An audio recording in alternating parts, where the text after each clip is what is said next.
Shalom, Akim. First and foremost, before I begin this lesson, I want to say call hello, Yahweh Bahashem Yahushai.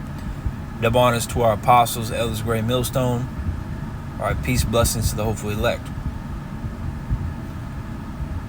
I'm not sure exactly what I'm going to title this. Probably something along the lines of "This is all we got," or "Our only hope," which ultimately, our only hope is Yahushai, or who the world ignorantly calls Jesus Christ, who according to the Bible is a so-called black man, all right, with dark skin and white woolly hair. Not, of course, a beard. He's our only hope. And it's through him that we're able to actually understand these scriptures. He was worthy to loose the seals. I believe that's in Revelations, the 6th chapter, if I'm not mistaken. Or it might be the 5th, but I think it's the 6th. Excuse me. But I wanted to touch on how this is all we got, man. Jake, of course, in the world, try to find all these different avenues to find, some sort of success, to find a purpose in life. But the reality is the curses are still upon us, and we're in hell, all right? Our enemies rule over us. We don't have a say-so in things, man. No amount of money or a certain career path or, even entertainment industry, none of that, join the military. None of these things are going to actually amount to anything. It's important to keep that in mind. All we have is Yahweh Shema Shai. All we have is this knowledge and this truth. And we know for sure we've been calling, wow, Salaki. We know for sure we've been called, but we don't know if we've been chosen. But even though we don't know for sure if we're chosen or not, we need to continue to take the necessary measures, steps to ensure that, we can actually receive the mercy of Yahweh Shema Shai. You don't want to take your hand off the plow. So I'm going to go ahead and get a few scriptures, and Lord willing that this lesson is edifying to the hopeful elect. All right, this is Hebrews chapter 10 and verse 35. Cast not away therefore your confidence, which hath great recompense of reward. For ye have need of patience, that after ye have done the will of God, ye might receive the promise. For yet a little while, and he that shall come will come, and will not tarry. So there ain't no alternative method or route to get salvation. It's only through Yahweh Shema Shai. Like how it says in Deuteronomy 28:68, how no man shall buy you going in to redeem. The only one that can redeem us is Yahweh Shai. Alright? And then, just a few scriptures just kind of back that point up. John 10, right? Showing there's no alternative route because you need to enter in through the door. Otherwise, you're a thief and a robber. Right? Not only that, but the straight gate, Matthew 7. Talks about how the broad gate is essentially everything outside of this knowledge, this truth. If you want to receive salvation on the first go around, you want to be saved, you want to be part of that remnant, you got to make sacrifices, man. You got to pray, you got to fast, you got to believe, you got to do the necessary things that Yahweh Shema Shai has required you to be. Which ultimately, all we're doing is what we were created to do. We were created to serve Yahweh Shema Shai, to keep the law, statutes, and commandments to the best of our ability, to, treat each other with love and respect, to fear Yahweh Shema Shai. We're basically being brought back to our roots because we've discontinued from our heritage, Jeremiah 17:4. So Yahweh Shema Shai is bringing us back into the fold, bringing us back to, basically back to that original godly-like state, which, of course, we're in these bodies, but we're going to be restored. We're going to receive new bodies, right? We're going to receive new bodies. We're going to go under the new covenant. When Yahweh Shai returns and the elect get delivered, however we're of that number, we're going to get those new bodies. That's when the new covenant is going to be established. The laws are going to be written within us. We're going to actually be able to live life the way Yahweh Shema Shai had intended for his people to live upon the face of the earth.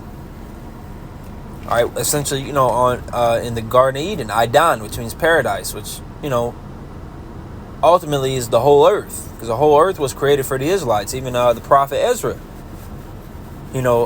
stated that if it be made for our sakes, why do we not possess an inheritance with the world? How long should this endure? Because right now we're in the time of the Gentiles, where they're having their time, right? Especially Esau, Edom, the so-called white man. All right, he's been ruling since the Greeks. Now there was an intermission period of 1,000 years during the Middle Ages, the Dark Ages, where he was, cast out, which is why they had the Renaissance, because they came back. So half of the statue has been Esau, Edom, and here we are now in the feet. All right, we're in the bottom of the statue. So we are now closer than ever before to receiving the everlasting kingdom. Why would you want to cast away your confidence? Why would you want to take your hands off the plow? Why would you want to stop fighting that good fight of faith? There's no point. All right, we're way too close. Even if we had 100 years, you still don't want to cast away your confidence. But based upon how things are looking, you damn sure don't want to cast away your confidence. We might have a couple years left, man. If that. What sense would it make for you to throw away your garment, metaphorically speaking, or even physically speaking, and go back into the world? What would the profit be of that? It's not profitable. You already know that this world, this society, especially America, first of all, it's going to change through the left-hand side New World Order. They're going to shut all this shit down. You're going to have to take that CHIP, that MOTB, all right, and you're going to be a slave to them.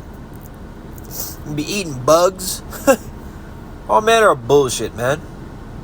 And then, after that, that's going to get cut short, because Esau is going to come down with great wrath, but he's going to be stopped. He's going to be stumped by Yahweh Shemel Shai.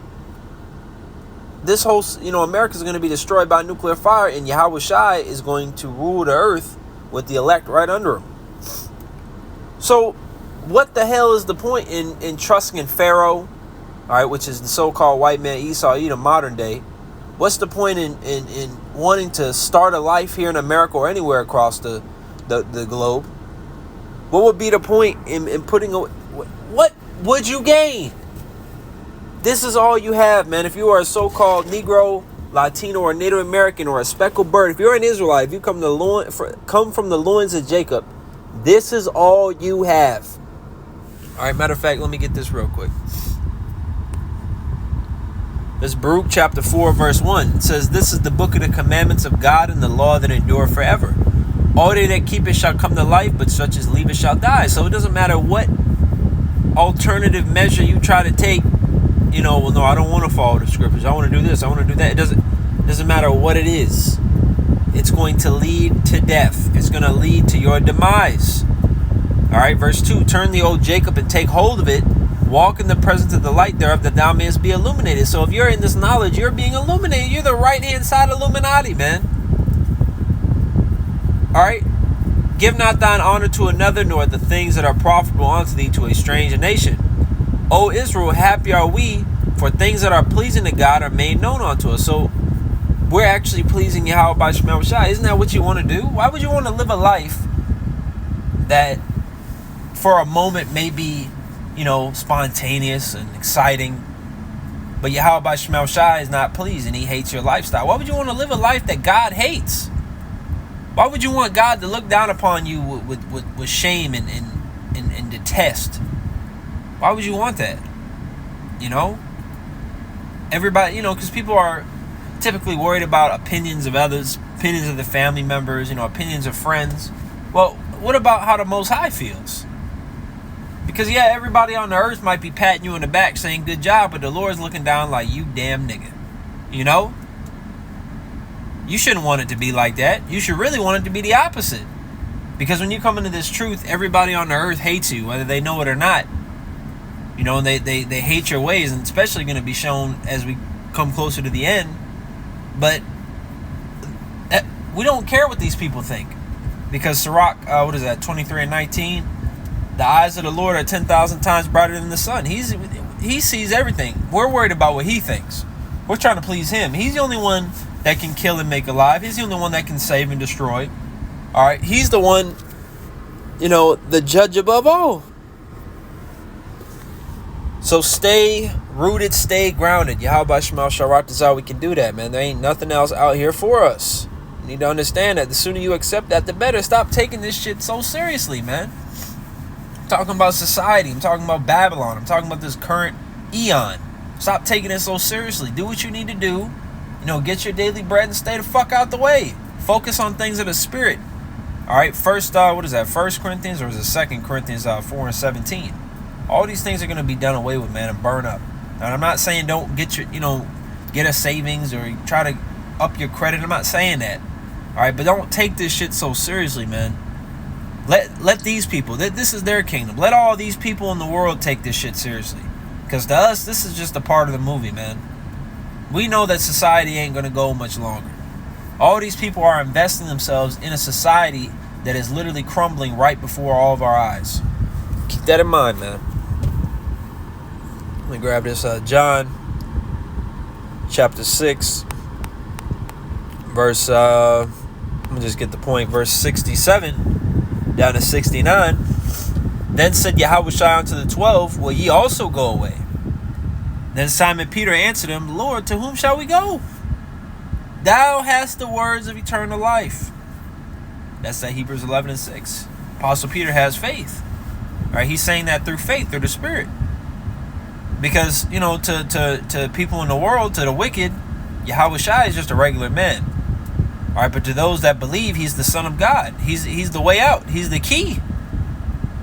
And we believe and are sure that thou art that Hamashiach, the Son of the living God. Right, so, and that's just the same with the scriptures. To a lot of people, it's just a book. Well, that's just an old book the white man wrote. Well, to us, this is a talking book. This is the word of Yahweh Shema Shai. Right, but the talking book don't talk to everybody. Only those that have ears to hear and eyes to see. So, us having this knowledge, even getting an opportunity to show our worth, so to speak, to put in the work, to sacrifice for Yahweh Shema Shai is an honor and a blessing in itself. So don't ever take it for granted, man. Gratitude, be thankful, be content. All right, so Lord, when that this lesson was edifying, before I close, I want to give all praises, of course, to Yahweh Shema Shai, Ba'ashem Rachah HaKodash. Double honors go out to our apostles, elders, great millstone.